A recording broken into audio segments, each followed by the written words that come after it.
की है। इसके लिए उन्होंने कई कल्याणकारी योजनाएं भी चलाई हैं।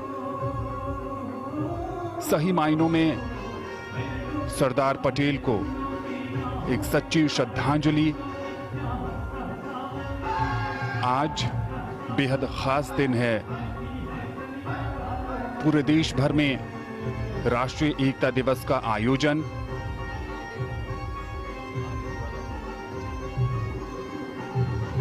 Statue of unity Sardar Patel के सामर्थ्य और समर्पण का सम्मान तो है ही, ये न्यू इंडिया के नए आत्मविश्वास की भी अभिव्यक्ति है। ये देश भर के उन किसानों के स्वाभिमान का प्रतीक है जिनकी खेत की मिट्टी से और खेत के साजो सामान का लोहा इसकी मजबूत नींव बनी और हर चुनौती से टकराकर अन्न पैदा करने की उनकी भावना इसकी आत्मा बनी है। ये ऊंचाई, ये बुलंदी युवाओं को प्रेरित करती है कि भविष्य का भारत आपकी आकांक्षाओं का है, जो इतना ही विराट है। इन आकांक्षाओं का पूरा करने का सामर्थ्य और मंत्र सिर्फ एक ही है, एक भारत श्रेष्ठ भारत। और इस समय हमने देखा कि हेलीकॉप्टर से पुष्पांजलि अर्पित की जा रही है सरदार पटेल को।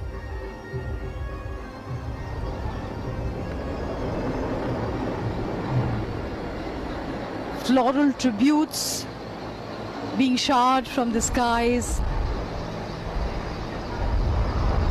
a dedication to the Iron Man of India, Sardar Vallabhbhai Patel.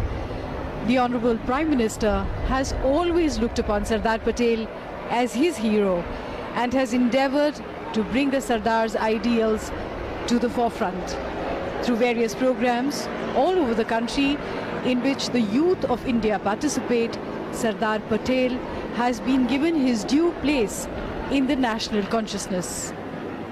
The Statue of Unity symbolizes the national, spiritual, historical and academic values of the people of India. आज एकता दिवस पर श्रद्धा का भाव सबसे ऊपर और कृतज्ञ राष्ट्र की ओर से माननीय प्रधानमंत्री भारत के लौह पुरुष सरदार वल्लभ भाई पटेल को श्रद्धांजलि अर्पित करते हुए पद पूजा,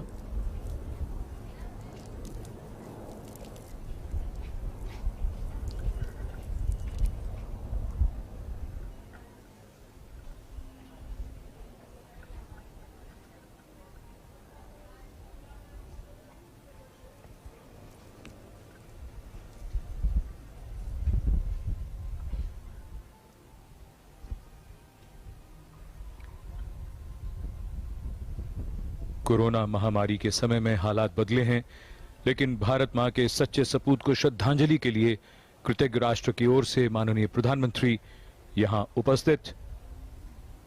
भारत मां के ऐसे सपूत जिनके व्यक्तित्व की दृढ़ता और इच्छा शक्ति के कारण देश और दुनिया उन्हें लौह पुरुष के नाम से जानती है।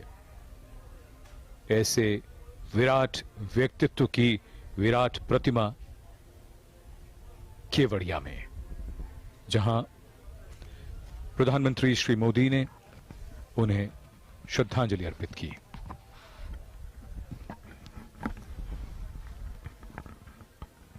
The Prime Minister paying tributes to Sardar Vallabhbhai Patel, and the tallest statue is a reminder to us of the great contribution of Sardar Vallabhbhai Patel to the unity of India.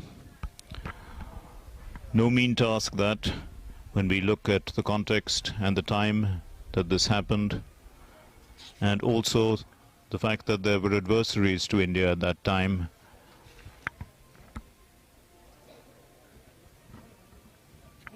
And in fact, the members of parliament made it quite clear that the contribution of Sardar Vallabhbhai Patel was so great that many of them didn't quite understand what he was doing until it was finally achieved. He was called the Bismarck of India, and the wisdom of the Bismarck of India had been too much for them to understand, is what they had said, until it was finally achieved. And we are all the beneficiaries of that. India now a union of